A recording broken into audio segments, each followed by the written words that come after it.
Hello, everybody. It is Mike and Tanya back at you again on the podcast. We just had an awesome interview with our guest, Herman Dolce Jr. And Tanya, what are your thoughts? He was awesome. I just really loved his reason for doing what he does, which he helps people fix their credit so that they can be able to buy a home, build a business, and things that are super important with getting ahead in life. And I just loved his story and his journey, but his reason why he does it and just his passion for doing it. Absolutely. He has an amazing story. As a matter of fact, when he was talking about his story, Tanya and I were talking about this like, man, we wish we would have dove a little deeper into the background there. So we're going to have him on again to go into that. But this episode was absolutely fantastic. He talks about different strategies on not only repairing your credit, but then also building a business and being able to use that business to get more money for whatever it is that you're trying to do, right? Through business line of credits, business loans with the Small Business Association. It was just a lot of great information. So I had a great time. I felt like he was a fantastic guest that answered some really great questions Yeah, it that was just Tanya packed asked. with it was packed with just all kinds of good stuff that you guys are going to get a lot from. So whether you have good credit or want to improve your credit, buy a house, build a business, whatever it is, this podcast is really going to help you and inspire you today. All right, awesome. Listen to the end. You guys are going to love this one. We're out of here. Bye. This is Dana Samuelson with the American Gold Exchange. You're listening to the Average Joe Finances Podcast with Mike Cavagioni.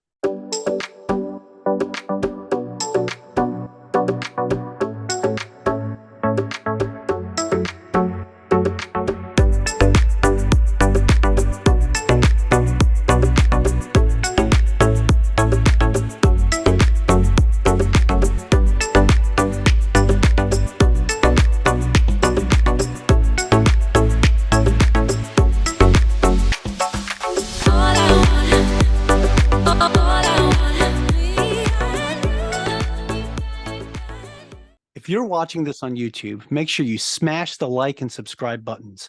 If you're listening to our podcast, go leave us a 5-star review. All of our links can be found in the video description or show notes below.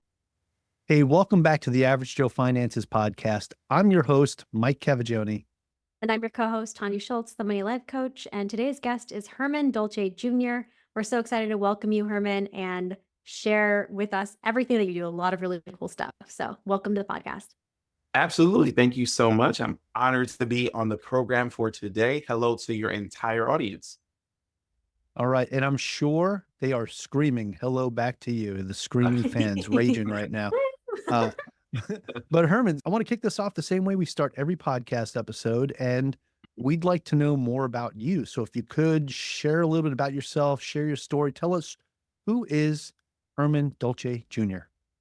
Herman Dulce Jr. Okay. I am Brooklyn born and Philadelphia raised. I founded a company, as you can see behind me. It's called Bella Sloan Enterprises. I named it after my firstborn daughter, Bella Sloan. I have two beautiful girls. My second born is Olivia Monroe. With my wonderful wife, I've been married 11 years. Met her in college at Temple University. I got my master's degree from Lincoln University. And how I got into this financial literacy space is I actually got my master's in human services. I was basically a higher paid social worker, and higher paid social workers make $55,000 a year. And I was an executive director for a nonprofit at the time. And a good friend of mine, Charlene, who's an attorney, she told me that you'll only make as much as your clients do. And my clients didn't make any money. So we were funded by government grants. So that dictated what my salary was. Fast forward to, I guess, the fourth or fifth year of my marriage, me and my wife saved up for years, and we took a baby moon to Italy. And we were there for 2 weeks, amazing trip. We went to like 6, 7 cities. She's really good at planning trips on like a shoestring budget. It was super amazing. Got back home. My daughter was born several months later. And I realized something. I didn't have any more PTO to spend time with helping raise my kid. And I never forgot that. My brother mentioned something to me. He's like, hey, unless you own your own, you'll never be free. And he was like, yeah, that thing that you do, that credit thing that you do, you should like charge for it. And I was like, no, like it's a good thing. He's like, no, they're going to pay somebody. They might as well pay you. And that was the genesis of Bella Sloan Enterprises. Started in repairing people's credit went on YouTube University to hone my skills. The algorithm took me to business funding, and that just changed my life. I was like, they'll give you $50,000 in your business name with your signature, and if you got good credit, and it was ball game from there. And I started teaching that and to my community, and it just went absolutely crazy. And here we are, 8 years later. I made it to the Average Joe podcast, and Mama, I've made it. That's awesome. We appreciate that. No problem. Yeah, That's that's amazing. awesome story. Tanya, go ahead. Take it away. Yeah. One of the number one questions I have is like, was credit an issue in your background growing up, or like, how did you get into that specific industry? I know you obviously said as a social worker, but what did you specifically see as far as credit goes? I actually need to help people figure this out. Right. So my father, born in Haiti, wasn't too financially literate, but he's very good with saving his money. And I'm gonna make a long story to your short question. So what he used to do is whenever he came from work every Friday, he would call me to his man cave, and he would be like, "All right, I made $800 this week. Go get the bills for me." So he would get the bills. I would get the bills. We would open them. The water bill was this. The gas bill was this. Tuition was this. And I would write out the checks, and he would sign them. He did it for two reasons. Clearly to show me how to balance a budget, but also I'm going to date myself. Don't ask me for the Nintendo, because you could see there's nothing left in my account. So when he says no, it's not because he didn't want to give it to me. But the other reason, of course, was financial literacy. Now, to answer your question, me and my dad have the same name. And this is before the internet taught everything about credit. So it was a lot easier to repair your credit 20 years ago. It was a phone call sometimes, and sometimes you just wrote a letter and it was kind of done.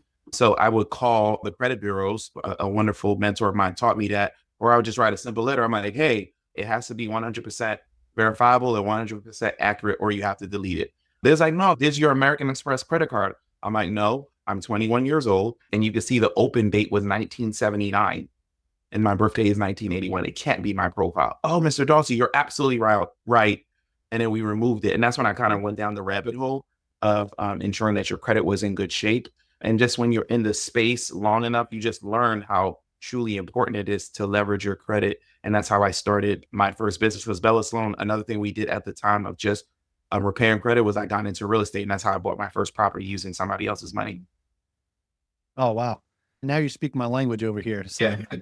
No, so your story is amazing. So I was writing down some stuff. For the first thing I wrote down here is dad had a man cave. So that's great. That's right. Yes. Crucial. But Crucial. I think the important thing about that man cave is what happened in it, what transpired there, right? That really sent a good message out there, I think. And it goes to show that hearing you tell that part of your story to me was like, wow, you don't hear people talk about that. You don't hear people talking about, hey, my parents brought me in to show me the finances and teach me financial literacy. You don't hear that very often, right? A lot of us are trying to change that and say, we want to teach our kids to be better at this, but nobody ever taught us, right? So to hear you say that was just refreshing, right? And I got to say, I really love the fact that, and it's a great point to kind of show your kids as well as to why you can't get them that video game that they want to get, right? So you got me thinking here, like I talk to my kids and I teach them financial literacy and everything, but I've never sat down with them and my wife, like we've never sat down and said, here's what we're making, here's all the output, right? Here's where everything's and here's why we have to do A, B, C, or D, right? I think that is super impactful. I just wanted to touch on that because I think that's awesome. Now, thank you. And to follow up on that, Herman, I want to ask you, how has that kind of shifted your life to where it is now in the financial decisions that you make? How did that impact you as a child? Because it was taught to me so early, it was something natural. So I didn't have to figure out budgeting. I didn't have to figure out money. And that was just regular low level. I understand money a lot more now that my father didn't teach me, but still being able to balance a budget, being able to put 10% away for savings. And we used to tie 10%. So all those little things that my dad was teaching me, just like A, B, C, and D, was very natural to me. So that transferred into really good habits when I became an adult. I got my first property when I was 25 years old, and I was actually still living with my parents. I was 25. I got myself a multifamily, and I was like, well, I was super cheap even then. And I was like, no, I'm still going to stay home a little longer while I get this cash flow coming in. One of the tenants moved out one day, and I was like, all right, fine, I'll be an adult and move out when I was Oh, 27. so you But bought the being first able, property not for you to live in, but to no, rent it out. was, but to rent out, yeah. That's what I'm talking about, man. Right, because I learned house hacking from another mentor. That's another conversation. My dad was my first mentor, but I had many mentors along my journey, and he taught me, he's like, hey, get your first multifamily 2 to 4 unit, rent it out 2 to 3, 4 years later, take the equity out. You could move into one of them, live for free, take the equity out and live in the suburbs, make that your down payment and let that house pay for your dream house in the suburbs. And that was the plan. You just have to be patient with it. And I got that information early enough that I was able to execute on it, because we're not getting that information early. When you're getting married at 27, 30 years old, everybody runs and gets a single family home, and you immediately get a liability. And then that's another tough conversation, making people understand their house is actually a liability because it doesn't make you any money. So I wanted my first property to be an asset first. Love that. That's huge. Yeah, I love just everything that you figured out early. A lot of people wish they did, and now you're using that to help educate others. What are some of the people that come to you? I see that you've helped over 5,000 people repair their credit now and help fund over $65 million. So who is like that person that's coming to find you, and what situation are they in? Where do they like desire to be in their future, and how do you help them? First of all, Mike and Tanya, kudos to you on doing your homework on your guests. That's super amazing. So the people that come to me now, after I started speaking about financial literacy on social media and on the different stages that I teach on, it was 30-year-olds to 50-year-olds, grown adults who are hearing about this information for the first time, like literally. And it always fascinates me how old people are who say, yeah, credit is terrible, credit is bad. I'm like, no, it's not. I was like, who taught you that?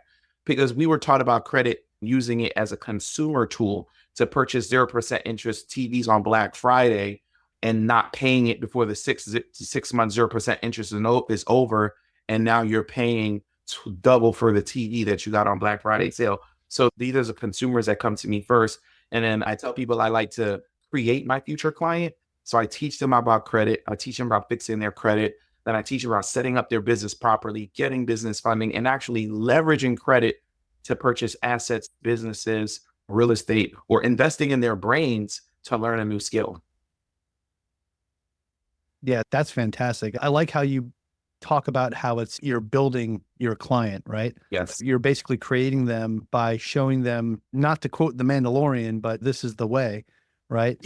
Sorry, I'm a big Star Wars fan. I'll throw it in when I can, right? When you can. When I can.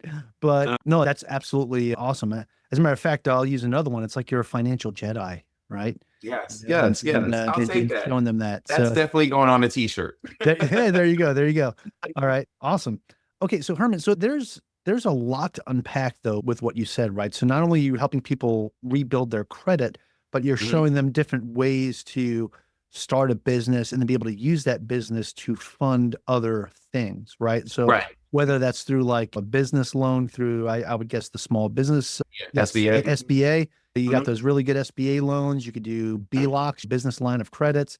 As a matter of fact, as we're talking about it, it's got my juices flowing right now, thinking about one of my other businesses that I actually want to take a BLOC out on to expand a little bit on that. So I think that's pretty awesome. Now, I want to kind of go back to the real estate thing for a second, right? Because there was something that you had mentioned that I thought was really, really great, right? And it was when you bought that home and you were house hacking it, you said that you bought that first property, you buy that property so that you can have that property fund your dream home in the future. Right? Now, today's market is a little bit different than when you bought that property, right? So absolutely. How would you tell somebody that you've helped them repair their credit, you've helped them build up to where they're at now? How would you show them the way today in today's current market with interest rates the way they are? So first of all, I want to make sure I answer this, and I'm going to ask you to repeat the question in a second, right? So first of all, everything is relative. So when my parents purchased their home, they thought that was expensive, right? Right. So it's always going to be expensive, right? The interest rates are relative to when you're buying it. Right now, they're really, really high, but the rates are actually what they were when my parents were buying their home. So my parents were like, oh, why is everybody complaining about 6% or 7%? I was like, Mom, because we were used to 2% 3 years ago, 4 years ago. So everything corrects itself. It is what it is with the interest rates. That's number one. Number two, there is always a deal to be found. Being in the right network groups, being in the right mentorship groups, being in the right circles, there's always a deal to be found. It's not always going to the MLS and seeing a triplex for $400,000. And you're like, no, that's just ungodly at 6-7%. There's always a deal to be made. So finding those deals is what's going to make you money. You make money at the closing table by finding the good deal. So upon the signature, I know what I got into and I know what I'm going to get. I know what the output is going to be. Yeah, no, I love that. Actually, I want to kind of add on to that though, right? Because I hear that argument all the time, right? When it comes to this is what the interest rates were when our parents were younger, right?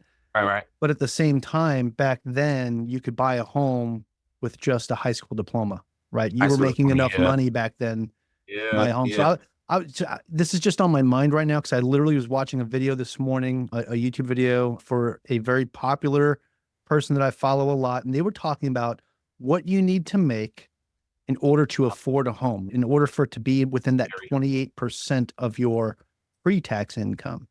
And when they explained if you wanted to buy, now the median household price here in Hawaii is about 1.15 million, right? And it said that if you wanted to buy a house at that price here in Hawaii to be where you're at, you would have to be making $250,000 a year. So, but let's rewind that all the way down to what the median household price is across the United States. It's 400,000, right?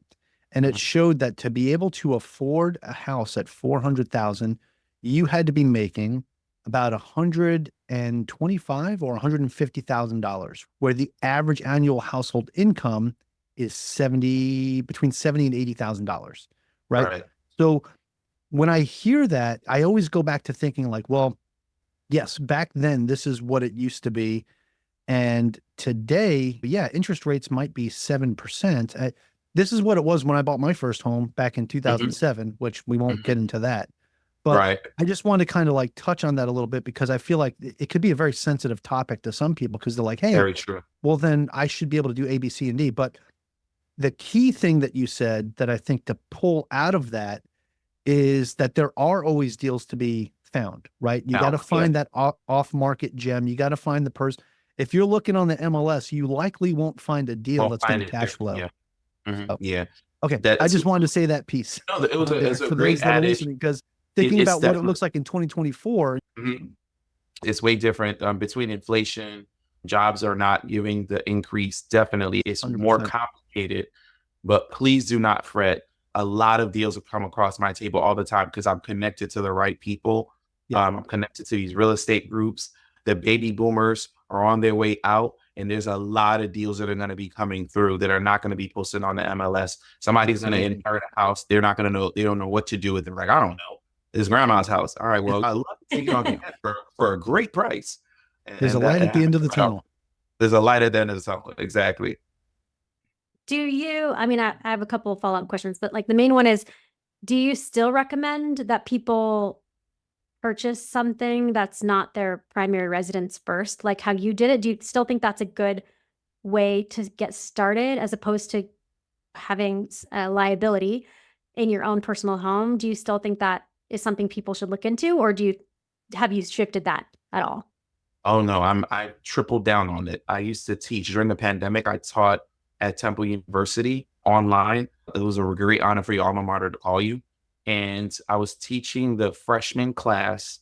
Now, of course, I'm on the East Coast and the median household is not $1.5 million, right? So I'll start there. So I was teaching them how to have at least $250,000 to $500,000 worth of property in the next 4 years, right? So everybody's like, what? By the time they graduated, I was like, first of all, you're going to get your credit together. No one has bad credit at that point, thankfully. So I told them, hey guys, start relationships with banks right now. Go to a couple of credit unions, open up a personal checking accounts, do your direct deposits in those accounts, right? Start that banking relationship. A year from now, by the time you're 19, get your first credit card from that bank. They're going to see that you have a job. You should have a halfway decent credit score because you don't have your first credit card. Build that up over a year. Pay your cell phone bill, your car note, your car insurance with that credit card. Pay it off with the cash flow that comes in. You're building your credit for 1 year. But your freshman year also get yourself an LLC. Get yourself that piece of paper. Now, by the time you're starting your junior year, you have a 700 credit score. You have a couple of credit cards that you've been doing good with, so the limit should be higher, and you have an LLC. Now you can go to that same lending institution and ask for a business line of credit or a business, preferably a business credit card they'll give you at that time.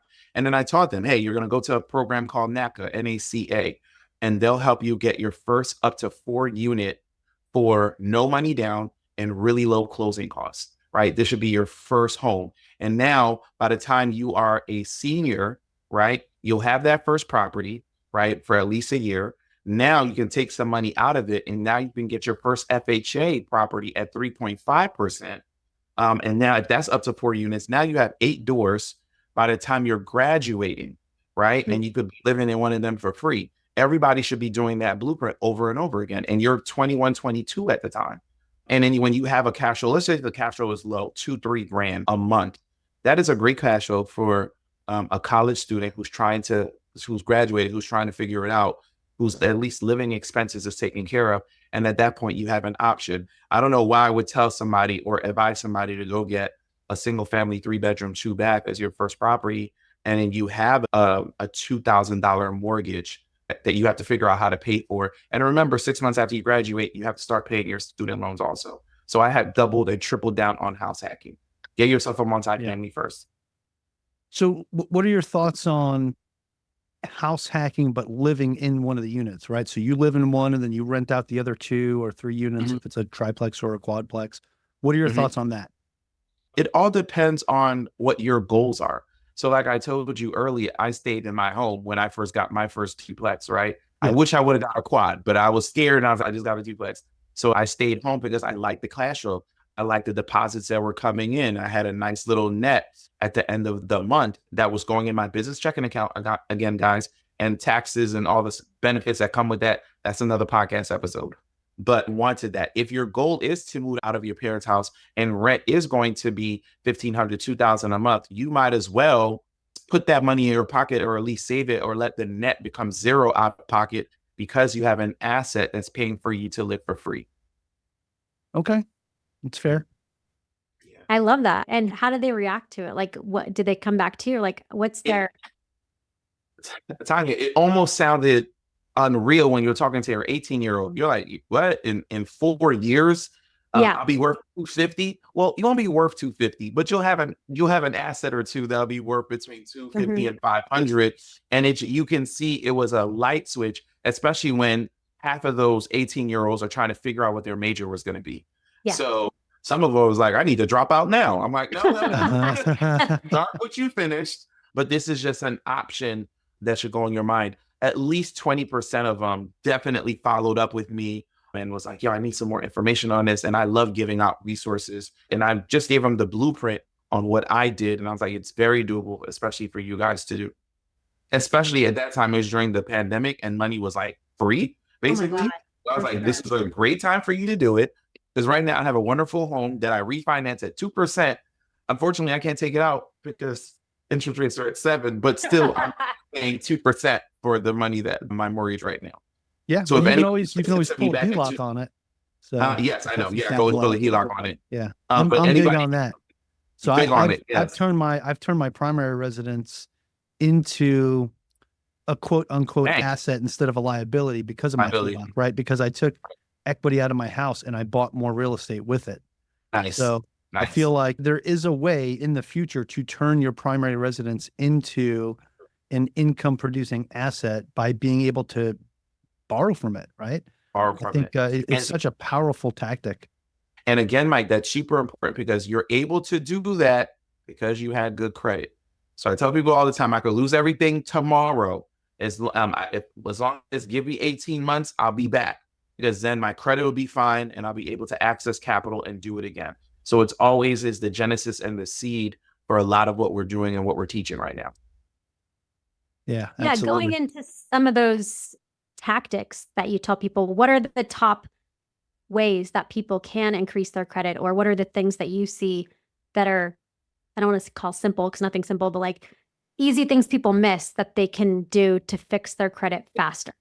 Number one, relationships are key. Banks have shifted to being relationship based. So before anybody gets credit, I tell people I'm faithful to my wife, but I'm unfaithful to my lending institution. So I cheat a lot. So I have a relationship at Bank of America, Chase, Wells Fargo, the national banks. I have a relationship with regional banks such as Key Bank, PNC, Regions Bank. I have relationships with credit unions, Philadelphia Federal Credit Union, Freedom Credit Union. So I have relationships with a lot of lending institutions.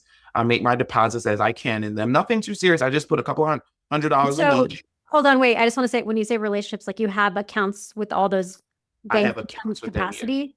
Okay, yes, I have you know. accounts with them. Right. Okay. So because banks have their own internal rating or ranking system, right? So the more products you have with them, the more deposits, the higher their internal score is with them. So I always get a personal checking, personal savings, but I overdo it. I get a personal checking, personal savings, business checking, business savings. So I have 4 products and then I make a deposit. So you don't have to do OD like I do. I know what I'm doing, but at least have a national bank, a regional bank, and a credit union. So I have those 3 lending institutions. So relationships is key. Number 2 is credit optimization. So before you go get credit, it's not just your credit score, because a lot of people come to me like, hey, I have a 700 credit and I can't get anything. I look at their credit and they're an authorized user on their mom's credit card and they have a Today's Man credit card. I was like, bro, you don't really have credit. That's why it's important to start the relationship, make deposits in these banks, and go to these same banks and ask them for credit, ensuring that you're not maxing out your cards more than 30%. That keeps your credit high. Ensuring that you don't have a lot of inquiries on your credit report. Inquiries take 1 to 3 points off your credit. And if you have too many inquiries, it makes the banks look like you need money. And if you look like you need like money, you're shopping. they're like, what's going on? Looks like you're shopping. So they're not going to give you as much money. And of course, the negative items on your credit report, such as charge-offs and credit and collections that are on your credit report, those are things that you should definitely work to get off of your credit profile. That's another podcast. But for now, everyone could go to my YouTube channel, Bella Sloan Enterprises. I have so many free videos that they can digest on how to dispute and remove successfully charge-offs, bankruptcies, collections, and inquiries. I love that. Just don't do what I did when I first paid off all my credit cards and I decided to close a whole bunch of them. Biggest mistake I ever made. I was like, oh, my credit score shot up. And then like a week later, oh, look, my credit score dropped dismally. Yeah. What happened? And it's because I closed all those accounts.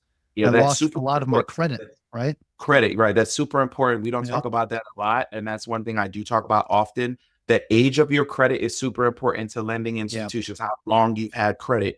I got my first credit card when I was 17 years old at Temple University, when they used to have teddy bears and t-shirts if you sign up for a credit card. And I didn't think it was a big deal. So I signed up for a credit card, got $500 limit. I have that credit card till this day. So it's more than 20 years. If I close that credit card, and mind you, the limit is only $900. So I'm never going to close it. I hate using it, but like I put like Netflix on it so they don't shut it down. I have much higher credit cards, but I was like, why don't you get rid of it? I was like, because it's 25 plus years old. If I cut it off, I won't have an 800 anymore. It'll drop at least 100 points. The age of your credit is super important. Yeah, no, absolutely. All right, Herman. So before we transition this into the final round, I just want to ask you one more question before we get that party started. Now, the way you were explaining everything is the way you help people build up their credit scores, help them get these things off their reports, right? To get to the point where they can open up a business and then create a business checking account and then apply for a business loan. So with the way things are in today's environment, right? Have you found it more difficult to get a business loan today versus when you first started doing this, right? Because criteria has changed over 20, 30 years, right? So how does it look today? Like, what does today's environment look like with that? Okay, great question. So there's levels to the type of funding or the funding products that you can get. So business loans are much harder to get because they're going to ask for taxes and documentation. Business lines of credit, right? That's the next tier down. Your business needs to at least be 2 years old, and they're asked for maybe 1 or 2 documents. For a lot of my mentees that come to me, a lot of startups, we help them get business credit cards. So business credit cards, you get much higher limits than you do on personal credit cards. That's another reason I push it. You can get 15, 25, 30. We have clients that are getting $50,000 to $75,000 on one credit card from Chase Bank, right? It's one of my favorite people, lending institutions. Now with that, it's zero documentation that's needed. And it is contingent on what your personal credit looks like. That's why I preach the financial literacy and the credit so vehemently, because if you took care of your personal credit, the banks are going to take care of your business credit. They'll give you a nice limit on your business credit card, 0% interest for up to a year. So if you have the good credit and the good profile and your business is set up properly, you're going to be able to get some decent capital. And I think $20,000 to $25,000 starting capital for anyone is super important. And it's pretty easy to get. But to answer your question in regards to the shift that has happened, yes, getting business loans and business lines of credit is more difficult. It is much easier to get business credit cards. But even the limits that I'm seeing my clients get now are likening to what it was in 2020 and 2021 when the banks started coming down. So I would get somebody with a 720 credit score, take them to Chase, and it was $30,000 all day, every day. Now that same client, if I take that same profile to Chase, they're getting about a $20,000 credit card. So there's ebbs and flows in all financial products, all financial industries. It is cyclical. So we're right back to where we were 3-4 years ago, where it started coming down. Inflation is what it is, but you are still able to get the resources that you need. And remember, that's just one bank that I take my clients to. You trying to get the first 50? All right, let's go to American Express. Let's go to US Bank. Let's go to a lending institution and piecemeal to get this together. But guys, please be responsible with credit. Please have a financial plan. Please get a mentor. I want to say that out loud. Oh, I love that. I love that. So Herman, now we're going to go ahead and transition this into the final round. It's where you're going to get asked the same 4 questions that we ask everybody that comes on the show. Kind of gives us an idea of where you're at when you get asked some tough questions under pressure. I'm just kidding. It's not that bad. But Okay. I'm going to go ahead and kick it over to Tanya to get this party started. Sure. Let's go. What's the biggest mistake you've ever made when it comes to your finances or your business life? Not getting a true financial mentor as soon as possible, / not hurrying up and failing quickly. I took my time to fail. The faster you fail, the faster you learn. Oh, I like that. A lot of times people try to avoid failure, but I feel like as long as you're failing forward, that's what matters. So That's what matters. yes, reach that failure quickly. I love that. Okay. So you'll see these questions all kind of tie into each other. So this next one goes right into that. And Herman, what is something that you've learned that you wish you knew when you first started this out? Oh, what is something I wish I learned? I wish I learned and understood taxes a lot earlier than I did. So I was a good citizen, paying all of my taxes on time, sending out that check. And then I learned how to legally pay less taxes by leveraging my real estate, by understanding what keeping my receipts are and what write-offs were. Your biggest liability are your taxes. I would have kept a lot more money if I had understood the tax game a lot earlier in my life. And then those savings later on in my life, what I did when I started paying less in taxes, I was investing that into insurance and other passive things. So it actually grew my wealth a lot more. So I wish I would have understood taxes a lot better. I love that because we just did a podcast on that last week, which is coming out right before yours, where, he says the biggest thing that you're going to spend money on in your life is taxes. So learning that is crucial. I love that. Do you have any tips or tricks that you recommend for somebody who's just getting started today, say with building their credit or buying a home or both? With building your credit, one of the best hacks is, as I said earlier, starting relationships with different lending institutions. The best place to start getting relationships are with credit unions. Credit unions are not like the bigger banks where they have shareholders. The actual members of the credit union are the shareholders. So they actually give out more money to start with. So I can take a client to Bank of America and Bank of America is going to give them their first credit card, it will be $500. But if I take them to a credit union, open up an account, they make a couple of direct deposits, and I tell them, hey, in 90 days, ask them for a credit card, their first credit card will probably be $2,000, $2,500 limit.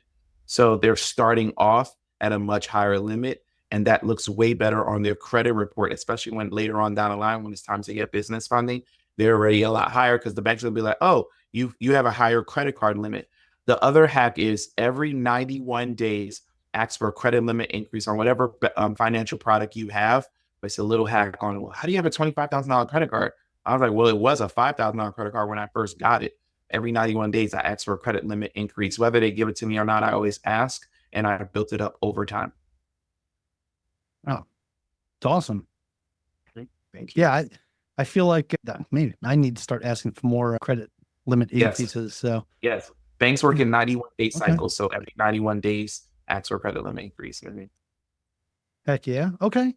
Right on. Okay, Herman. So the final question of the Uh-huh. final round, and I will Mhm. preface this with besides your own, because I know you got both. Okay. Do you have a favorite business, investing, or real estate related book or podcast or both? Oh, that's a good one. I'm actually going to pull it out right now.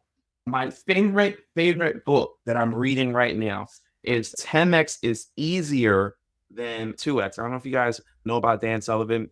It's a great book. It has opened my mind in regards to my business because it made me set the goals for my business a lot higher. So right now I have a subscription model where we have about 2,000 members in my group, right? And I told my CEO by December, I want to be at 5,000, right? I saw Dan speak, I got the book, and then he was like, no, the goal needs to be bigger. So it needs to be 25,000 people by December. And before I heard him speak or talk, I was like, no, that'd be ridiculous. Why would I set that goal that higher? Because if I set the goal at 25,000, right, we most likely will think differently, process differently, game plan differently, and trip into 10,000 people instead of my goal of, oh, we can get to 5,000. So Yeah. increasing what your goals are, you'll land something way different than you thought you would. I love that. Absolutely love that. Appreciate that. I've heard a lot about that book recently, so I need to read that next. And Yes. read something else, but I'm on to that one next for sure. This is your sign. This is your sign. Yeah, that is my sign. Another Yes. sign. Yes. I love that. Okay, we're gonna close out, and we just have a few more questions. I had one last question. Because I love the name Bella Sloan, how you named that after your daughter. Uh-huh. Does your other daughter ever be like, "Can I have a company in my name?" Like, does she ever Well, get? she actually does. Olivia Monroe Enterprises is Okay. another company. So that's a I just thing. wanted to ask. Oh yeah, that's definitely a thing. She has one, and that is a company where we help people start up nonprofits and get their 501(c)(3s, which is another great wealth hack by having a nonprofit. That's amazing. I love that. Yeah, I just kept thinking about that when I was like, okay, where can people find more information about you? What's your website, your podcast, and a book, right? So tell us about that and where you can find it. Yes, a very busy lot coming out. My Instagram, TikTok, Twitter, now X, that handle is Haitian _CEO, HAITIAN, Haitian _CEO. You can find me. I teach for free. I love teaching. I drop videos every single day, 6 a.m., 6:30 a.m. I'm dropping videos to teach, and those are short form, but longer form educational format. You can find me on YouTube at Bella Sloan Enterprises on YouTube, where I have many guests come on and they teach what they teach. And also on that channel, you can find my podcast, we call the Execute Podcast, where we bring on entrepreneurs who talk about the real, the good, the bad, and the ugly of being an entrepreneur. It's not always sexy. HGTV has spoiled us. No one flips homes in 30 days. It's a headache sometimes. So we get real entrepreneurs that tells their real stories. And you can always check us out at Bella Sloan LLC.com. We would love to help you with your credit needs, your funding needs, and we would love to educate you in the financial world. Awesome. Awesome. All right, Herman. So that was the most important question, what Tanya just asked you, because we're going to make sure we have all of those links in the show notes to make it easy for people to copy and paste and click away. However, Absolutely. for my listeners, you guys know the drill. Please don't do it if you're driving right now. Wait until you get to a safe place and then go for it. Okay. Absolutely. I do want to ask you one last question before we close things out. And that is, do you have any final thoughts for our listeners? Final thoughts for your listeners. I have a tagline that I call Audit Your Circle. Right. And we started by telling you the good story about the relationship my dad gave me with money, which was great. It was a great seed and a great foundation. Unfortunately, my dad was not a millionaire. In order for me to become a millionaire, I had to find a millionaire. Right. So I had to audit my circle. And sometimes when I say that to people, they're like, yeah, man, that sounds so cool. And I'm like, no, auditing your circle is hard. Auditing your circle is those close, intimate people in your life. So one of the first people I had to fire when it came to financial literacy was my father. And he was the first person that taught me some financial literacy. So I had to get a rich dad, right? So start choosing mentors, audit your circle to surround yourself by people who are where you want to go or where you want to be, whether they have failed at it or they are successful at it. What do you mean by that, Herman? So say, for instance, I want to get married. I started talking to people who were 10, 25 years in the game. They had some good advice. I even spoke to people who were divorced. Why? Because they were married and then it ended. So they had some great advice to give me also. So the journey that you need to take is not usually with your friends or your family, but those who are outside of your spheres of influence that can really help you hack your way to the life that you want. Amazing. Yeah, no, that great final thoughts. Really appreciate that. I mean, I think it's Jim Rohn has that famous saying that you are the average of the 5 people you surround yourself with, right? Yeah, So, absolutely. and I wholeheartedly agree with that. That's why I always, when I go to conferences, I surround myself with the people that are doing way bigger things than me. Yeah, So yeah. I feel like, okay, I got to step it up. So Step it up, man. I think that's awesome. But again, Herman, this was absolutely phenomenal having you come talk to me and Tanya today. We really, really, really appreciate you taking the time out of your day today to chat with us. Absolutely. I'm excited. My mom's going to be super proud that I made it to the Average Joe podcast. So thank you so, so much. I Yeah, appreciate it. absolutely. Yeah, thank you. Hey, we also want to thank our listeners. You guys are amazing. I want to thank you so much for joining Tanya, myself, and our special guest, Herman Dulce Jr. on the Average Joe Finances podcast. Yeah, thank you guys so much. And make sure you go leave us a 5-star review. Let us know what you liked about this podcast and what you're taking away from it. And make sure you share this with somebody else. Absolutely. Aloha from Hawaii, And Lake Tahoe. and have a great rest of your day.